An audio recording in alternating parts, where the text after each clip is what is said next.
What up, though? It's your man CJ, aka the High Value Nurse, checking in once again, back with another video. Ladies and gentlemen, I wanted to address the Terrence T. Howard situation and talk about why this whole situation is such a slippery slope, because this is one of the unfortunate things that you have to deal with as a nurse.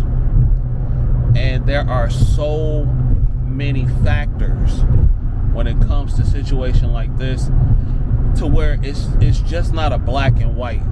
It's not a black and white situation. You know what I'm saying? There's a lot of gray in this situation. So let's talk about it. Now, before we get into the video, I need you to do me a favor: like, comment, and subscribe. Hit that notification bell so you don't miss none of the content that we got popping off over here. Thank you in advance. Now, let's have a real conversation, okay? Terrence T. Howard was a football player, a college football player, that was injured in a car accident trying to save another individual, from the information that I'm gathering. So he was a hero. He was a hero. Now, and I'm going to make sure that I put my allegedlys on certain things, because, again, the facts have not come out. And I'm going to try to hit this thing from a couple of different angles in the shortest amount of time, because this is very deep. Now, they're saying that Terrence was a DNR. Some creators have gotten on their platforms and say they have received inside information, and that may be true. I haven't seen anything that's stating that he was a DNR. I haven't seen any of his family members come out and say that he was a DNR. I haven't seen any of the medical personnel come out and say he was a DNR. So, as far as I'm concerned, I don't know. But allegedly, he was a DNR. And see, when you're dealing with DNRs, it's such a slippery slope. DNRs, even when you got somebody on hospice who may be a DNR, because you may have people on hospice sometimes that's on hospice and that have medications and treatments put in place to pretty much grant them comfort measures, but they may not be a DNR. And when you shift to the hospital, it's a whole different realm of situations. You dig what I'm saying? So, for example, in some cases, when a person is brain dead, they will be considered a DNR. Now, from some of the sources and some of the information that I'm gathering, the young man had allegedly signed DNR papers. I don't know how that will be possible unless somebody signed for him. I just don't know. But I do know that in some cases, when you are considered brain dead, that automatically makes you a DNR. It's a very slippery slope. So the family was there in the hospital. They recorded, and they claimed that Terrence was doing well, and that when they were getting ready to transfer him to a different hospital, they claimed that the doctors allegedly put something in his IV, which caused him to code, and then they started performing CPR, and they were recording, and then they claimed that the nurses and the doctors were giggling and laughing. Ultimately, Terrence T. Howard did end up losing his life. So, with this situation that's at hand, there are a few things that we have to consider. I want to talk about, and I'm about to get real deep. I want to talk about black people's mistrust for the healthcare system, especially in the South. There has been a long history long history of documented medical abuse coming from physicians, nurses, onto people of color, which has created a mistrust within certain communities. Now, some people have said that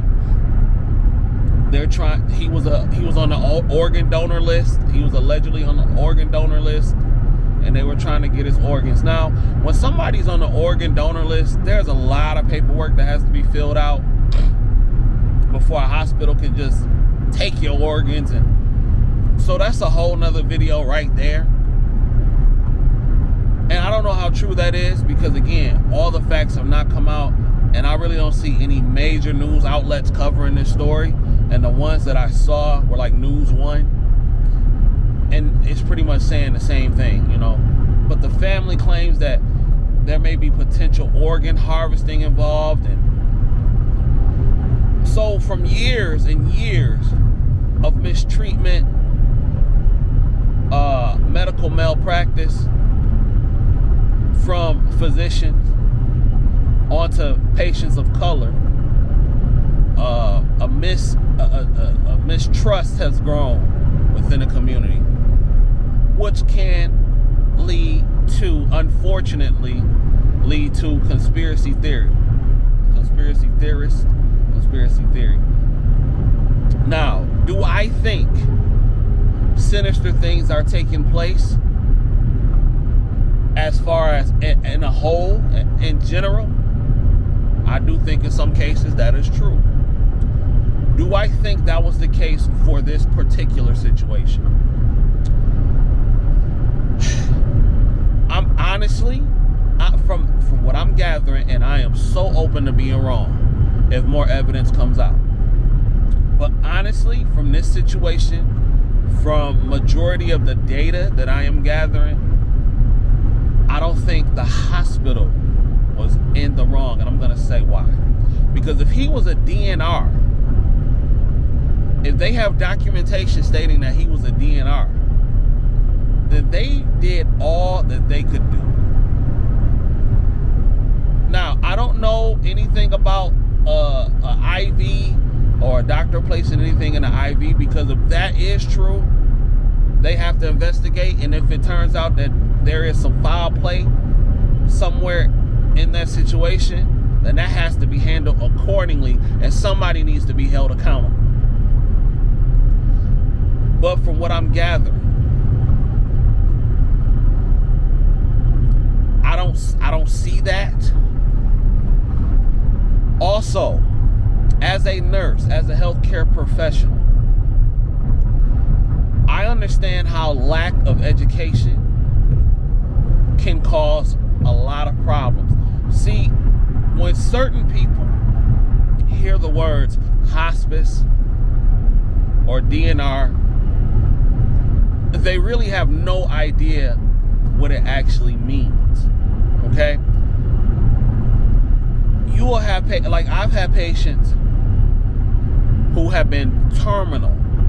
They've had cancer. I've had patients who've had terminal breast cancer, terminal prostate cancer. And I'm speaking from a nursing home point of view. I've had patients who've had cancer that is very terminal, and they were literally brought there to be on hospice care and pass away.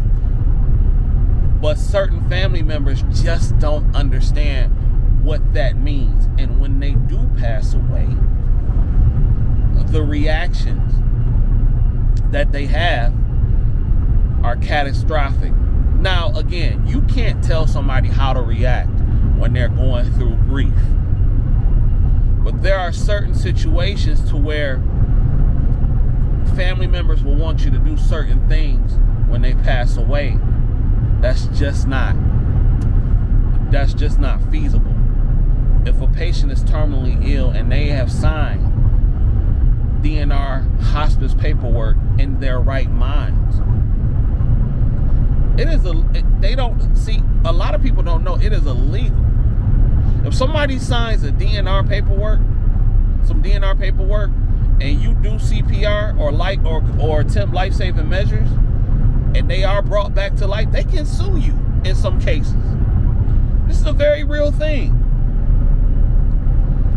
So a lack of education can cause a lot of issues, because they'll want you to perform CPR on a person that has stage 4 terminal cancer, and they're literally, their only purpose to be brought into a nursing home was to be on hospice care, comfort measures, and pass away as painlessly and comfortable as possible. That literally was the whole point. But again, a lack of education, a lack of knowledge. They just don't know. And again, like I said, you can't get mad at somebody with how they react to grief.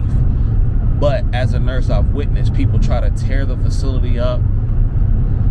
People will accuse medical personnel of trying to unalive their family member, when that just simply wasn't the case. And it was called, and their reaction is due to a lack of knowledge, or if they had some other sinister motives. I don't want to get into that, but that does happen. I've been in plenty of situations to where family members wanted me to give Maroxanol, or wanted me to give morphine, a whole bunch of morphine to their family member for whatever reason. Now, there are limitations to where you can do certain things. You have to follow orders. The orders that are given to the patient, given to you by the doctor or the hospice nurse. You can't just be given a whole bunch of morphine because a family member requests. But I've been in situations when I've worked out in these very wealthy areas where family members have tried to talk me into giving more medication than needed to hurry up and accelerate their death. And I've heard them talk about how much money they're going to get when such and such passes away. That happens. And it happens more often than you think. I'm telling you, I've heard and I've seen a lot in this industry. I've seen a lot. So as far as Terrence T. Howard's case, a lack of education about the medical process can cause a lot of problems. There are people on TikTok that said those nurses should see the electric chair and all kind of stuff. Now that's just talking out of pure ignorance. Are there evil nurses and evil physicians out there? 100%. But to say that is the majority, no, I won't agree with that.